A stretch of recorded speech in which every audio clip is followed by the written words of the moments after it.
Episode 6. The Otis Ghost.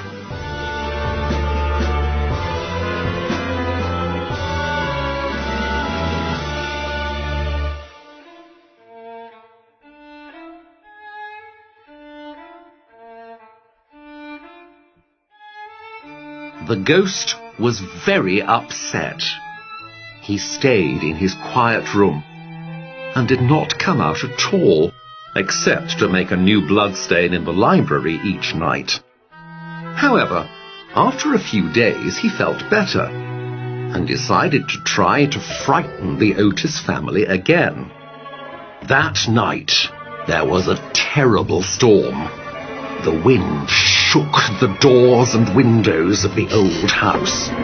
The ghost was happy. He heard the family go to bed, and he waited until the house was dark and quiet. Then, at midnight, he wrapped himself in a sheet. He went up the stairs and walked along the hall. He decided to scare Washington first, because he was angry with Washington for cleaning up the bloodstain. The ghost waited at the corner of the hall outside Washington's bedroom. When he heard the clock strike 1/4 past midnight, he smiled and turned the corner. Suddenly he screamed and covered his face with his hands. There was another ghost in the hall. Its head was bald, and its face was round, fat, and white. It smiled a horrible smile, and a red light shone from its eyes. There was a sign on its chest, but the Canterville ghost was too frightened to read it. He ran back to his room, falling over his own sheet as he raced down the hall. When he got to his room, he jumped into bed and covered his face with the covers. But after a while, he felt brave again.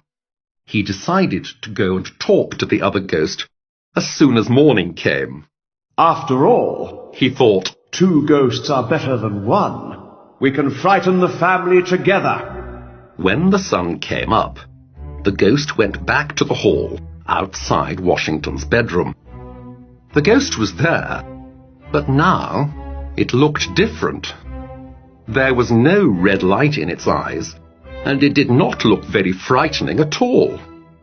The Canterville ghost touched the other ghost, and its head fell off. He saw that it wasn't a ghost at all. It was just a kitchen brush, a sheet, and a large turnip with a candle in it. He picked up the sign and read it. The sign said, "The Otis Ghost, the only true ghost." The Canterville ghost was very angry. Those foolish Americans tricked me. He thought, How can I make them sorry for this?